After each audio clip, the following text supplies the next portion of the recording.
Iran जो भी उसके पास में बची कुची शक्ति है, उस शक्ति से वो इतनी त्रासदी ला देगा अपने आजू बाजू के मुस्लिम कंट्रीज में जिन्होंने अमेरिका और इजराइल का साथ दिया है, कि ये राष्ट्र जो है घबरा के डर के जो है अमेरिका को बोले कि साहब आप युद्ध विराम की घोषणा करो, नहीं तो हमारा एग्जिस्टेंस, हमारा सर्वाइवल जो है वो मुश्किल हो जाएगा। नमस्कार दोस्तों, कैसे हैं आप लोग। उम्मीद है आप सभी अच्छे होंगे। मेरे साथ राजीव रंजन जी वरिष्ठ पत्रकार जुड़े हैं। सर बहुत बहुत स्वागत है आपका। सर का एक चैनल भी है करंट अनप्लग्ड बाय राजीव, आप उसे भी चेकआउट कर सकते हैं। उस पर भी काफी इंफॉर्मेटिव वीडियोस आते हैं। सर आज तीसरा दिन है जब मिडिल ईस्ट धधक रहा है, जल रहा है। इस बीच खबर यह आ रही है कि ईरान ने जो सऊदी अरब की रिफाइनरी है अरामको, उस पर हमला कर दिया है। उसके बाद उसे बंद कर दिया गया। दुनिया की सबसे बड़ी तेल कंपनी उस पर हमला करना क्या असर डालेगा पूरे विश्व की इकोनॉमी पर, या फिर जो जिस तरह से वर्ल्ड ऑर्डर हम देख रहे हैं बिगड़ रहा है उस पर? नहीं, ये बहुत ही भीषण घटना हुई है हिमांशु जी। पूरा तेल का बाजार जो है विश्व भर में वो उल्टा पुल्टा अस्त व्यस्त हो जाएगा, वोलेटिलिटी बढ़ जाएगी, तेल के प्राइसेस बढ़ जाएंगे। ऑलरेडी आज हम देख रहे हैं कि एमसीएक्स में जो 19 मार्च का फ्यूचर है क्रूड का, वही लगभग 0.9% से 9% अप है। जहां एक तरफ भारतीय स्टॉक मार्केट जो है 1,500 पॉइंट डाउन है सेंसेक्स, और निफ्टी जो है लगभग 450 पॉइंट डाउन है। वहीं पे आप ये देखिए कि ऑयल के प्राइसेस जो है जम के ऊपर भागे हैं। और आपको पता है कि ऑयल के प्राइसेस ऊपर जाएंगे तो जाहिर सी बात है विश्व भर में महंगाई बढ़ेगी। महंगाई बढ़ेगी तो विश्व भर में जो है सेंट्रल बैंक्स इंटरेस्ट रेट ऊपर करेंगे। सेंट्रल बैंक्स इंटरेस्ट रेट ऊपर करेंगे महंगाई से लड़ने के लिए, तो आपको मालूम है कि इकोनॉमिक ग्रोथ जो है वो स्लो डाउन होगी। और जब इकोनॉमिक ग्रोथ स्लो डाउन होगी तो आपके मेरे जैसे लोग जो पहले मान लीजिए 100 रुपए खर्चा करते थे कंजम्पशन पे, वो कम करके 90 करेंगे, 80 करेंगे। तो ये सारी चीजें आपस में एक दूसरे से लिंक्ड है। आपने बोला कि सऊदी अरेबिया की रिफाइनरी अरामको वर्ल्ड की सबसे बड़ी पेट्रोकेमिकल कंपनी है, पेट्रोलियम प्रोड्यूसिंग कंपनी है। अकेले अरामको जो है वो सऊदी अरबियन स्टॉक मार्केट का 50% से ऊपर जो है वो अरामको से आता है, 57 या 58% कुछ है। तो आप समझ सकते हैं कि अरामको की कितनी बड़ी भूमिका है सऊदी अरबिया की अर्थव्यवस्था में। और वैश्विक जो है ऑयल के सप्लाई चेन जो है वो कहीं ना कहीं आके अरामको से जुड़ते ही हैं। वैसे भी विश्व में तीसरा सबसे बड़ा ऑयल का प्रोड्यूसर जो है वो सऊदी अरबिया है। पहले नंबर पे अमेरिका है, दूसरे नंबर पे रशिया है, और तीसरे नंबर पे जो है वो सऊदी अरबिया आता है। लगभग 8 से 9 मिलियन बैरल पर डे जो है सऊदी अरबिया तेल प्रोड्यूस करता है, और 4 से 4.5 मिलियन बैरल जो है वो ईरान प्रोड्यूस करता है। यानी आप समझिए कि रोज का कंजम्पशन 100 मिलियन बैरल का है, उसमें से 13.5 से 14 मिलियन बैरल यानी 14% जो है वो अफेक्टेड है इस वॉर के कारण। और साथ ही हॉर्मुज की खाड़ी जहां से 20% ऑयल के शिप्स गुजरते हैं, लॉजिस्टिक सप्लाई लाइन गुजरती है, उसको भी ईरान ने बंद कर दिया है। तो ऑयल जो है ये आने वाले दिनों में बहुत बड़ी सरदर्दी बनने वाला है। और ये मेजर जो सरदर्दी रहेगी वो किसके लिए रहेगी? वो भारत जैसी कंट्री जो अपनी आवश्यकता को ऑयल प्रोड्यूस नहीं कर पाता है, जापान जैसी कंट्री जो पूरा ऑयल इंपोर्ट ही करता है, चाइना जैसी कंट्री जो अपना लगभग आप समझ लीजिए कि 50% ऑयल जो है वो इंपोर्ट करता है अपने रिक्वायरमेंट का, भारत 85% इंपोर्ट करता है। तो ये सारी कंट्रीज जो हैं इनकी इकोनॉमी के लिए ये एक खतरे का सायरन है। America, Canada, Russia, Saudi Arabia, ये सारी कंट्रीज जो हैं ये बेनिफिशियल इनके लिए है, क्योंकि ये सारी ऑयल प्रोड्यूसिंग कंट्रीज हैं। पर ऑयल कंज्यूमिंग कंट्रीज जैसे मैंने आपको बताया चाइना, जापान, कोरिया, इंडिया, ये सब जो है इनके लिए बहुत ही अब आने वाले दिन जो है विकट होने वाले हैं। और मुझे लगता है कि यदि ऑयल के प्राइसेस ऊपर जाएंगे तो हमारा रुपया भी कमजोर होगा, और रुपया कमजोर होगा तो इस देश के अंदर में महंगाई बहुत तेजी से ऊपर जाएगी। जी हिमांशु जी। अच्छा सर, खबर ये आ रही है कि इजरायली हमलों में अभी तक 555 से ज्यादा लोग जो है उनकी मौत हो गई है। इसमें एक चीनी व्यक्ति भी है, चाइना का नागरिक भी है, जिसकी हत्या हुई है ईरान के भीतर। आप से बातचीत जब से हम कर रहे हैं 2-3 दिनों से, तो आप ये कह रहे हैं कि चीन की भूमिका इसमें देखनी होगी इस युद्ध के बड़े होने या फिर व्यापक होने के पीछे जो है जो कारण है वो चीन भी हो सकता है। अगर वो युद्ध में कूदता है तो फिर चीजें और बिगड़ सकती हैं। चीनी नागरिक की हत्या होना, क्या आपको लग रहा है इतना बड़ा मतलब विषय होगा कि चाइना जो है सीधे तौर पर इसमें कूदे? नहीं, देखिए, फर्स्ट वर्ल्ड वॉर आपको याद होगा, फर्स्ट वर्ल्ड वॉर का तो आरंभ ही इस तरीके से हुआ था कि ऑस्ट्रिया के जो ग्रैंड ड्यूक थे, है ना, आर्क ड्यूक फर्डिनेंड, उनकी हत्या कर दी गई थी, आपको यदि याद होगा तो, है ना। तो वहीं से फर्स्ट वर्ल्ड वॉर शुरू हुआ था। अब जो है, देखिए, तीसरे वर्ल्ड वॉर के मुहाने पे हम खड़े हैं। मैं जैसे कि पिछले 2 दिन से बता रहा हूं कि अमेरिका का सामना करने की शक्ति जो है सिर्फ एक ही राष्ट्र में है, और वो है चाइना। तो चाइना कूदता है क्या इस युद्ध में, ये हमें देखना होगा। प्रत्यक्ष तौर पे, परोक्ष तौर पे, इनडायरेक्टली तो चाइना ईरान की मदद कर ही रहा है, परंतु क्या प्रत्यक्ष तौर पे चाइना जो है वो खुल के सामने आएगा ईरान के साथ में, ये तय करेगा कि ये युद्ध जो है कितना लंबा खींचेगा।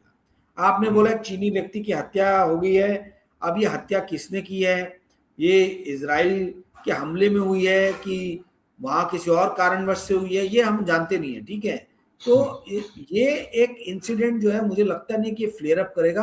हाँ, कोई चीनी बहुत बड़ा ऑफिशियल मारा जाता इजराइल के हमले में, और वो स्पष्ट होता कि इजराइल के हमले में मारा गया है, तब जरूर जो है ये फ्लेयर अप हो सकता था। परंतु एक आम नागरिक की जिंदगी, हिमांशु जी, कहना नहीं चाहिए, पर विश्व भर में किसी भी एक मतलब राष्ट्र का भले वो निवासी क्यों ना हो, आम आदमी के जीवन की कोई वैल्यू नहीं है। 8 बिलियन से ज्यादा जो है, 8 बिलियन के आसपास विश्व की पॉपुलेशन है। इसमें 1-2 लोग कम भी हो जाते हैं, यदि वो इम्पोर्टेंट नहीं है तो दुनिया को कोई फर्क नहीं पड़ता। ये बहुत ही दुखद बात है, बट ये कटु सत्य है। जी मंशु। अच्छा, मिडिल ईस्ट में ओमान के पास तेल टैंकर पर भी हमला हुआ। मतलब हम देख रहे हैं ये जो युद्ध हो रहा है वो लगातार मतलब स्ट्रेटेजिक तौर पर जो तमाम देश ईरान के सपोर्ट में है या फिर उनके विरोध में है, मतलब जो जो जो राइवलरी चल रही है उसमें स्ट्रेटेजिक तरीके से ये हमले किए जा रहे हैं, जैसे एक दूसरे की कमर तोड़ दी जाए। तो ऐसे में भारत का क्या स्टैंड रहेगा? भारत के लिए ये जो मिडिल ईस्ट की पूरी जंग हो रही है इसकी क्या मायने हैं? मतलब एक आम नागरिक के लिए देश में कोई फर्क पड़ेगा उससे या फिर नहीं पड़ेगा? मतलब उसको जरा उस नजरिए से बताइए सर। अरे भाई, बहुत फर्क पड़ेगा। भारत के 90 लाख लोग जो है वो खाड़ी देशों में काम कर रहे हैं, ठीक है। और ये विभिन्न विभिन्न प्रांतों से हैं, सूबों से हैं। कोई केरला से है, कोई उत्तर प्रदेश से, कोई बिहार से है, बंगाल से, मतलब हर प्रांत के लोग जो हैं आपको मिडिल ईस्ट में काम करते हुए मिलेंगे। तो जाहिर सी बात है, जब इतनी बड़ी पॉपुलेशन भारत की मिडिल ईस्ट में रहेगी तो उसका असर तो पड़ना ही पड़ना है। ये तो मतलब जग जाहिर चीज है। प्रॉब्लम ये है कि ये जो मिडिल ईस्ट में खाड़ी में काम करने वाले जो भारतवासी हैं, ये वहां से भारत में काफी पैसा भेजते हैं अपने परिवारों को, और जो ये बहुमूल्य विदेशी मुद्रा भेजते हैं, भंडार जो भेजते हैं, उससे ही भारत की अर्थव्यवस्था को एक बहुत बड़ी शक्ति मिलती है। क्योंकि भारत जो है, भारत का करंट अकाउंट बैलेंस जो है, करंट अकाउंट बैलेंस का फॉर्मूला क्या हुआ है? Current account balance is equal to trade balance plus primary balance plus secondary balance. Trade balance मतलब आप कितना एक्सपोर्ट करते हो, कितना इंपोर्ट करते हो। तो भारत तो एक्सपोर्ट कम ही करता है, इंपोर्ट ज्यादा करता है, तो हमारा ट्रेड बैलेंस तो हमेशा नेगेटिव रहता है। उस नेगेटिव चीज को कुछ हद तक जो है वो न्यूट्रलाइज करने का काम जो है वो प्राइमरी बैलेंस करता है। प्राइमरी बैलेंस का अर्थ है कि जो भारतवासी भारत से बाहर गए हैं, वो जो कमा के भारत में पैसा भेज रहे हैं, जो रेमिटेंस का पैसा आ रहा है, जो वो लोग भेज रहे हैं बाहर से, वो हमको बहुत हद तक जो है एक सपोर्ट देता है। तो यदि ये खाड़ी देशों में रहने वाले लोग खाड़ी देश से बाहर निकल के वापस भारत में आने लगे, तो भाई फिर भारत की इकोनॉमी को तो जाहिर सी बात है असर उस पर पड़ेगा ही नेगेटिवली। दूसरी बात, यदि जो आपने एक बात बोली कि भाई ईरान जो है वो कहीं ओमान पे मिसाइल फेंक रहा है, कहीं कतार पे फेंक रहा है, कहीं सऊदी अरबिया पे फेंक रहा है। देखिए, ईरान की एक ही स्ट्रैटेजी है कि जिन जिन राष्ट्रों ने मदद किया है अमेरिका को, या जो चुपचाप अमेरिका के पीछे खड़े हुए हैं राष्ट्र, इन सारे राष्ट्रों को अस्थिर करना है। और जब इनके ऊपर में मिसाइल दागेगा, जब इन राष्ट्रों को नुकसान होगा, तो वो खुद ही जाके अमेरिका के सामने हाथ पांव जोड़ेंगे कि साहब हम ईरान की मिसाइल मार को झेल नहीं सकते। आप जो है अमेरिका जी, आपके ऊपर तो कोई फर्क नहीं पड़ रहा, आप तो 7 समुंदर पार हो, तो आप एक काम करो, किसी भी हाल में हमको बचाने के लिए जो है आप घोषणा कर दो कि युद्ध विराम की, कि हम ईरान पे अब हमला नहीं करेंगे। तो मुझे लग रहा है कि ईरान जो भी उसके पास में बची कुची शक्ति है, उस शक्ति से वो इतनी त्रासदी ला देगा अपने आजू बाजू के मुस्लिम कंट्रीज में जिन्होंने अमेरिका और इसराइल का साथ दिया है, कि ये राष्ट्र जो है घबरा के डर के जो है अमेरिका को बोले कि साहब आप युद्ध विराम की घोषणा करो, नहीं तो हमारा एग्जिस्टेंस, हमारा सर्वाइवल जो है वो मुश्किल हो जाएगा। ये मुझे ईरान की स्ट्रैटेजी लगती है। जी हिमांशु। अच्छा, हम लोग 2 दिन से बात कर रहे हैं, प्रधानमंत्री नरेंद्र मोदी कुछ क्यों नहीं बोल रहे हैं। उन्होंने बोला है, उन्होंने एक्स पर एक पोस्ट किया है। उन्होंने यूएई के जो प्रेसिडेंट है शेख मोहम्मद बिन जायद अल नाहयान और इजराइल के जो पीएम है बेंजामिन नेतन्याहू, उनसे फोन पर बातचीत की है। ये जानकारी उनकी तरफ से दी गई है। बताया ये जा रहा है कि भारत ने यूएई पर जो हमले हुए हैं उसकी निंदा की है। भारत इस मुश्किल समय में उनके साथ में है। वहां रहने वाले जो भारतीय हैं उनका ध्यान रखने के लिए यूएई का धन्यवाद भी ज्ञापित कर रहे हैं मोदी जी। हम तनाव कम करने, शांति, सुरक्षा और स्थिरता लाने का समर्थन करते हैं, ये कह रहे हैं। पीएम ने यह भी बताया कि इजराइल के घटनाक्रमों पर भारत ने चिंता जताई है। भारत ने नागरिकों की सुरक्षा पर जोर दिया है। सबसे बड़ी प्राथमिकता उनकी यही है। भारत दुश्मनी को जल्द खत्म करने की जरूरत पर फिर से जोर देता है। तो इन सब बातों का यूएई के समर्थन में या नेतन्याहू से बात करके मोदी जी क्या संदेश दे रहे हैं, आपको क्या प्रथम दृष्टया लग रहा है सर? मोदी जी ये संदेश दे रहे हैं कि भैया ईरान अपने हाल पे है, हमको ईरान से कोई हमदर्दी नहीं है। ईरान अपना देखते बैठे, जैसे बचा सकता है अपने आप को बचाए। वैसे भी हिमांशु जी ऐसी जियोपॉलिटिक्स हो चुकी है, वैश्विक राजनीति ऐसी हो चुकी है कि माइट इज राइट। जिसके पास में ताकत है वही सही है, भले ही वो सही हो चाहे नहीं हो, पर जो ताकतवर बोलेगा, जो शक्तिशाली कंट्री बोलेगी, देश बोलेगा, वही सही होगा। तो अमेरिका दादागिरी कर रहा है, अमेरिका क्रिमिनल एक्ट कर रहा है। एक संप्रभु राष्ट्र वेनेजुएला के जो है राष्ट्रपति को उठा के रातों रात रेड में लेके चला जा रहा है, और विश्व भर का कोई भी मुल्क जो है एक छू तक नहीं निकालता है अमेरिका की इस एक्टिविटी के ऊपर में। वहीं ईरान जो दोबारा एक संप्रभु राष्ट्र है, वहां पे आक्रमण करके आप जो है वहां के ये कह लीजिए कि सुप्रीम कमांडर को, सुप्रीम लीडर को मार गिराते हो, और विश्व भर में कोई भी राष्ट्र जो है चू तक नहीं करता है। तो ये क्या दिखाता है? ये यही शो कर रहा है कि माइट इज राइट, जो ताकतवर है वो सही है। और मोदी जी जो है इस चीज को बखूबी समझ रहे हैं। उनको मालूम है कि हमारा जो है वो, हमारी हैसियत नहीं है कि हम अमेरिका के खिलाफ जा सके या इजराइल के खिलाफ जा सके। ये भारत की हैसियत नहीं है। भले हम कितना भी अपने आप को जो है विश्वगुरु करते रहे, पर हमको अपनी हैसियत पता है। तो चूंकि हमको अपनी हैसियत पता है, इसीलिए जो है हम विश्व के सबसे शक्तिशाली मुल्क के खिलाफ जाना जो है वो भारत के इंटरेस्ट के खिलाफ है। तो भारत के इंटरेस्ट के खिलाफ यदि मैं नहीं जाऊं, और जो भारत से शक्तिशाली राष्ट्र है जैसे कि अमेरिका हो गया, इजराइल हो गया, इसके साथ में मैं हाँ मिलाऊं, तो भाई मेरी भलाई है। आज टेक्नोलॉजी से लेके हथियार तक सबके लिए हम डिपेंडेंट है इजराइल पे और अमेरिका पे और रशिया पे और फ्रांस पे। तो भाई ये जो राष्ट्र बोलेंगे वो हमको मानना पड़ेगा। या तो हम चाइना जैसे अपने आप को शक्तिशाली बना ले। आज कोई भी मुल्क जो है चाइना के खिलाफ एक बात भी क्यों नहीं बोल पाता? जब डोनाल्ड ट्रंप ने टैरिफ लगाया तो शी जिनपिंग एकमेव अकेले राष्ट्रपति थे जिन्होंने बोला था कि हम हर तरीके के युद्ध के लिए तैयार है, चाहे वो टैरिफ वॉर हो, चाहे वो ट्रेडिशनल वॉर हो। डोनाल्ड ट्रंप की एकदम चुप्पी साध लिया डोनाल्ड ट्रंप ने, घिग्गी बन गई उनकी। तो चाइना जैसा अगर आप अपने आप को शक्तिशाली बना लो तो बात अलग है। आप तब जो है वो इजराइल और अमेरिका और किसी का भी विरोध कर सकते हो, पर आपने अपने राष्ट्र को जो है शक्तिशाली बनाया नहीं। आप बस हल्ला मचाते रह गए। सुंदर पिचई गूगल के सीईओ हो गए, माइक्रोसॉफ्ट का सीईओ इंडियन है, आईबीएम का सीईओ इंडियन। भाई अमेरिकी लोगों ने इतने होशियार चला के भारत के एक व्यक्ति को सीईओ बना दिया और पूरी भारत की कंट्री के सॉफ्टवेयर सेक्टर में वो छा गए हैं। आज ऐसी हालत है कि गूगल अपना एक स्विच बंद कर दे तो भारत जो है पैरालाइज्ड हो जाएगा। ये हम प्रोग्राम तक नहीं रिकॉर्ड कर पाएंगे, प्रोग्राम तक दिखा नहीं पाएंगे। यूट्यूब भी तो गूगल का ही है। तो हमने अपने आप को शक्तिशाली बनाया नहीं। चाइना आज टेक्नोलॉजिकली कंप्लीटली इंडिपेंडेंट है। किसी भी तरीके से वो अमेरिका के ऊपर में डिपेंडेंट नहीं है, उल्टा अमेरिका चाइना के ऊपर डिपेंडेंट है।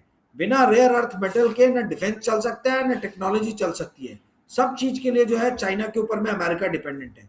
तो चाइना जो है जब आंखें दिखाता है तो अमेरिका की घिग्गी बन जाती है। तो भारत वो नहीं कर सकता है। भारत को चीज समझ में आ रही है, इसीलिए भारत देख रहा है कि माइट इज राइट। जो शक्तिशाली है चुपचाप उसके साथ जो है मिल लो। जब मैं भारत बोल रहा हूं इसका मतलब है नरेंद्र मोदी सरकार, क्योंकि सरकार ही आपके देश को रिप्रेजेंट करती है। जो भी सत्ता में रहता है वही आपके देश को रिप्रेजेंट कर रहा है। तो नरेंद्र मोदी जी यदि ये समझते हैं कि हमारी भलाई इसी में है कि हम यूएई के साथ रहें, इजराइल के साथ रहें, अमेरिका के साथ रहें, तो हम सभी को यह मानना पड़ेगा कि यही देश की भलाई है, क्योंकि देश की सरकार तो हमने चुन के दिया है। तो वो जो कहेंगे, वो जो मानेंगे, वो जो बोलेंगे, वो सबको मानना पड़ेगा। जी हिमांशु। अच्छा, कहा यह जा रहा था कि पीएम मोदी का जो दौरा है वो इजराइल ने कवर की तरह इस्तेमाल किया है। इस पर इजरायली राजदूत का बयान भी सामने आया। उन्होंने कहा मोदी को नहीं पता था कि हमला होगा। पीएम का इजराइल दौरा खत्म होने के बाद ईरान पर अटैक को मंजूरी दी गई। तो इस बयान को किस तरह से देखें? इस बयान को इस तरीके से देखिए कि मेरे जैसे पत्रकार जो हल्ला मचा रहे हैं, यदि आज आपने संजय शर्मा जी के साथ मेरा इंटरव्यू देखा होगा तो उसमें मैंने एक ही बात कही कि ये प्रधानमंत्री का जो है कर्तव्य बनता है कि वो राष्ट्र के सामने आए और बताएं कि फॉरेन मिनिस्ट्री ने उनको कोई एडवाइजरी इशू की थी कि नहीं की थी।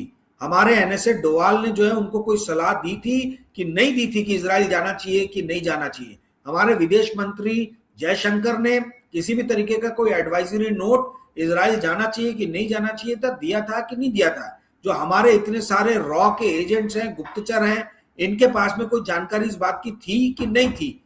यदि नहीं थी तो आप समझिए कि कितने सफलता, कितनी चतुराई, कितनी चपलता के साथ जो है हमें मूर्ख बनाया, मोदी जी को इस्तेमाल किया।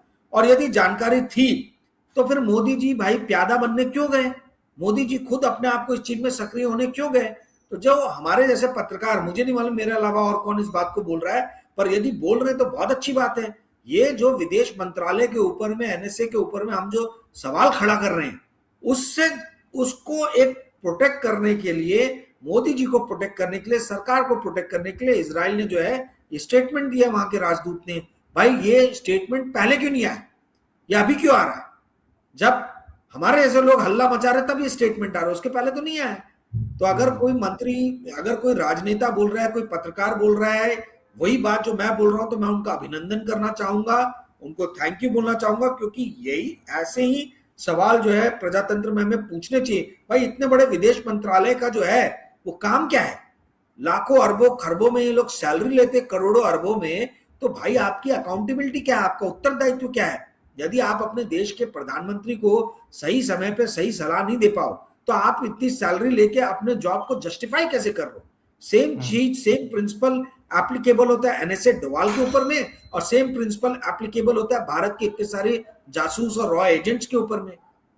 जी हिमांशु, बहुत बहुत शुक्रिया सर, हमारे साथ जुड़ने के लिए, तमाम जानकारी के लिए, बातचीत के लिए बहुत बहुत धन्यवाद आपका। हमारे दर्शक किस तरह से देख रहे हैं, जिस तरह से मिडिल ईस्ट में आग लगी हुई है, ये किस तरफ जा रही है, आपकी क्या सोच कहती है, क्या समझ कहती है, कमेंट करके जरूर बताइएगा। इस वीडियो को लाइक करना, शेयर करना मत भूलिएगा। हमारे चैनल को सब्सक्राइब नहीं किया तो वो भी जरूर कीजिएगा। आप हमें सहयोग भी कर सकते हैं ज्वाइन बटन पर क्लिक करके। बहुत बहुत धन्यवाद।